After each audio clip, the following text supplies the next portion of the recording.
iniciando mais uma semana de estudos neste período de distanciamento social que nós estamos vivendo. Hoje o nosso tema é currículo socioemocional versus reposição do calendário escolar. Este tema, currículo socioemocional, ele vem sendo cada vez mais necessário quando nós observamos as nossas escolas. Mas hoje, neste momento que nós estamos já percebendo os impactos psicossociais desta pandemia, nós então olhamos para ele com um olhar com mais necessidade de compreendermos ainda um pouco mais sobre ele, porque é no currículo socioemocional que está o ponto de partida para que a gente possa fazer essa reposição do calendário escolar de uma forma que não imprima muitos prejuízos na vida escolar dos nossos alunos. Diversas ciências comprovam que o estresse, ele impacta na aprendizagem.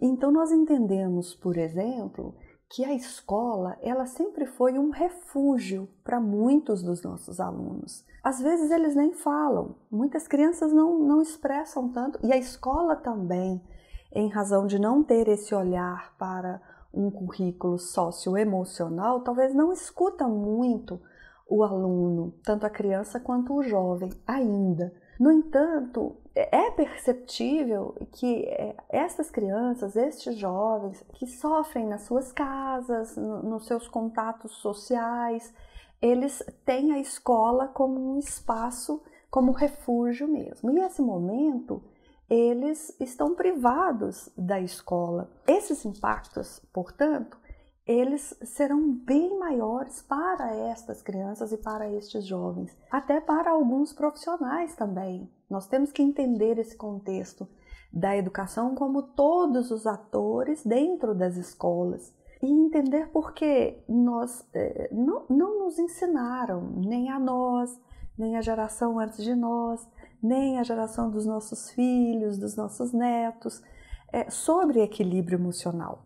O que nos foi imposto sempre foi negar as nossas emoções, dizer que não pode ficar com raiva, dizer que medo é coisa de gente fraco, até a alegria tentam cortar da gente. Então esta imposição de negar as emoções, esse não expressar, não poder expressar os sentimentos, vem fazendo com que todos nós vamos crescendo com algumas dificuldades. E essas dificuldades, a escola pode contribuir sim, pode contribuir com o currículo socioemocional.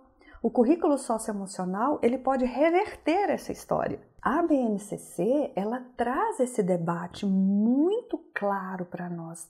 É claro que a BNCC ela vai ter alguns debates que também precisamos fazer, de alguns ajustes, que no caso de Minas Gerais, o currículo referência de Minas Gerais trouxe com maestria alguns detalhes que poderiam ter alguns questionamentos contrários, mas no que se refere à questão geral da BNCC, de trazer as competências com maior impacto do que o conteúdo, vai propor trazer a educação da era da informação para a era do conhecimento de vida.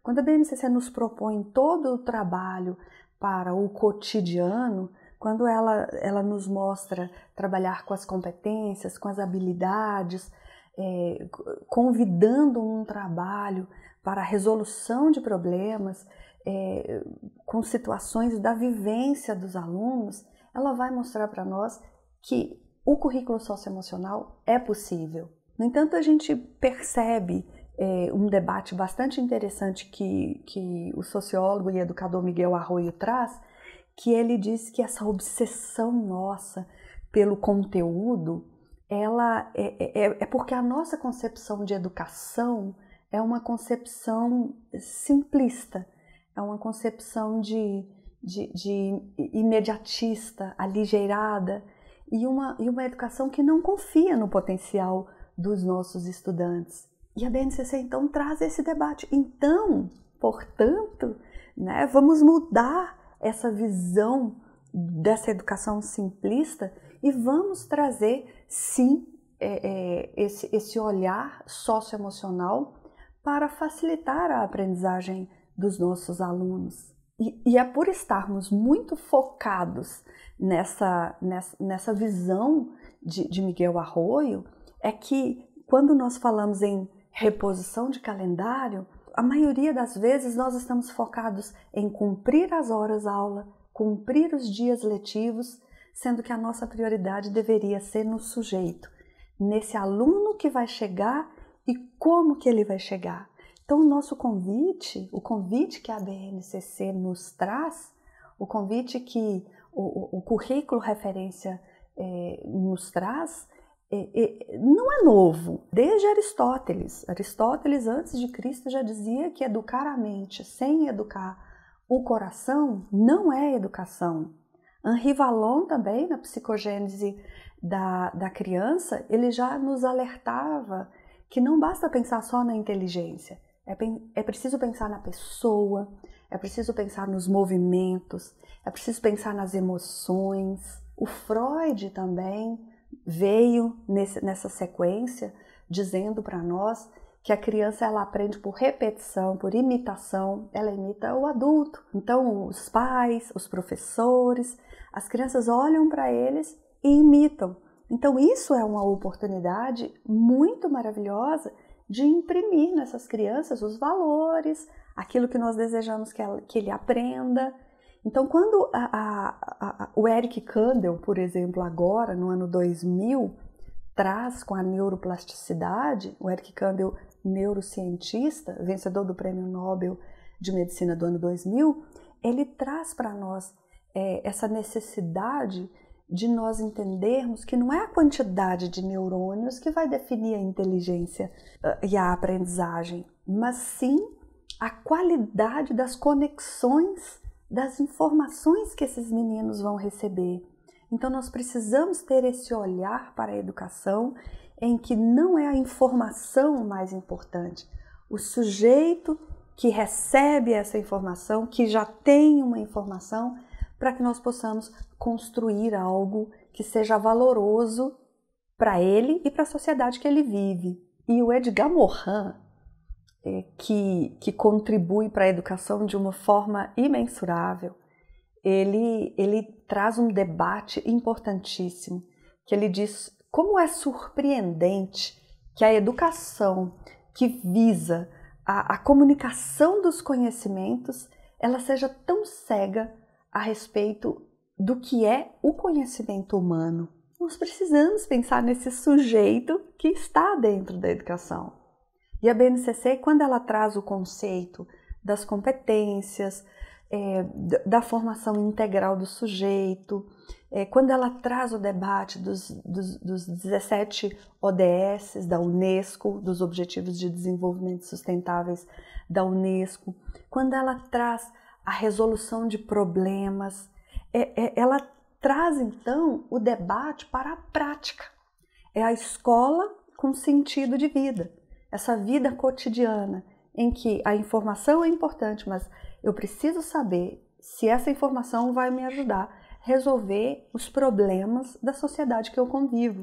E quando a BNCC ela abre esse debate para a prática, para essa junção da teoria com a prática, ela então entende o sujeito como um sujeito multidimensional, que é um sujeito que ele, ao mesmo tempo, ele é biológico, portanto, a escola vai considerar que esse sujeito ele tem hormônios, ele tem reações químicas, ela vai considerar que esse sujeito também é psíquico, que as relações dele vão imprimir nele também algumas reações psíquicas e isso vai contribuir positivamente ou negativamente para o desenvolvimento desse sujeito. Esse sujeito também é social, ele tem uma família, ele se relaciona com um determinado grupo, ele é cultural, a construção identitária dele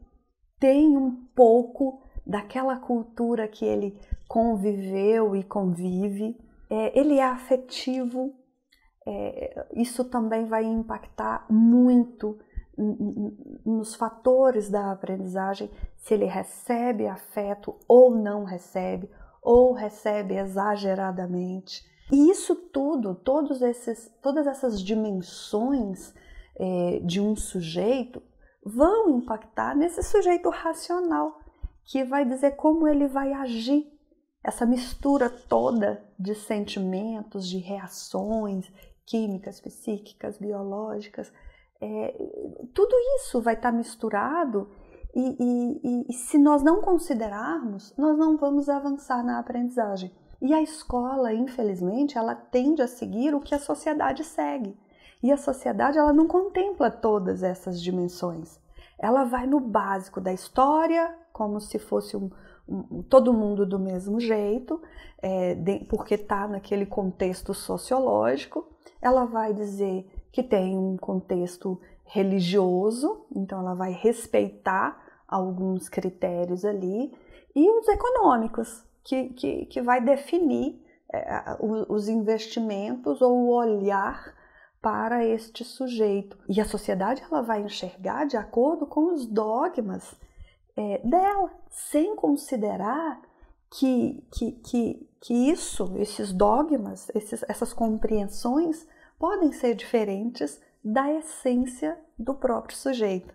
Não tem como não lembrar da Cecília Meirelles, poetizando um pouco esse olhar do currículo socioemocional, quando ela diz que o vento é o mesmo.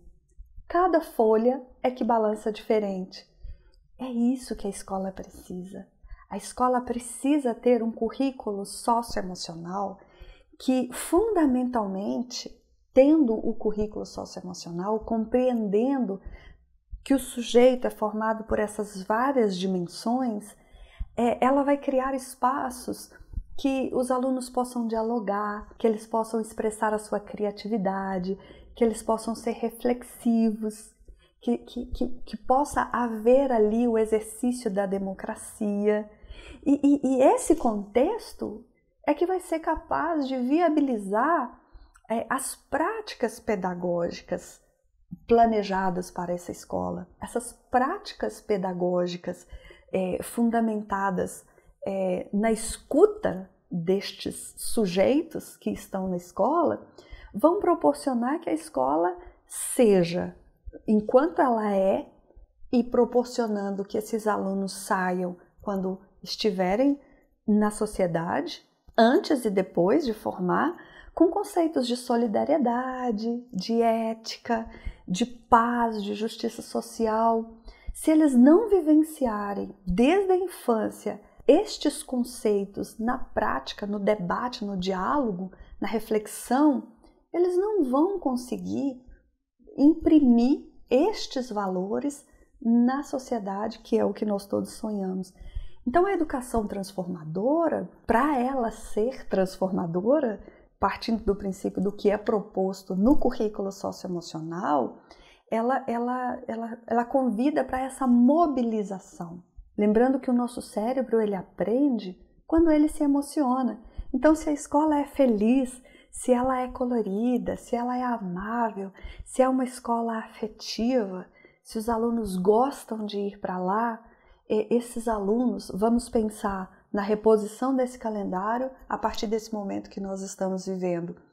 Por mais que seja complexo e danoso o que nós estamos vivendo agora, se a escola estiver preparada com um olhar para esses alunos que vão chegar, considerando que eles são sujeitos multidimensionais, nós vamos conseguir cumprir este calendário, essa reposição do calendário, com muito mais facilidade se nós estivermos pensando hoje só no cumprimento dessas horas. Não vamos pensar só no cumprimento dessas horas.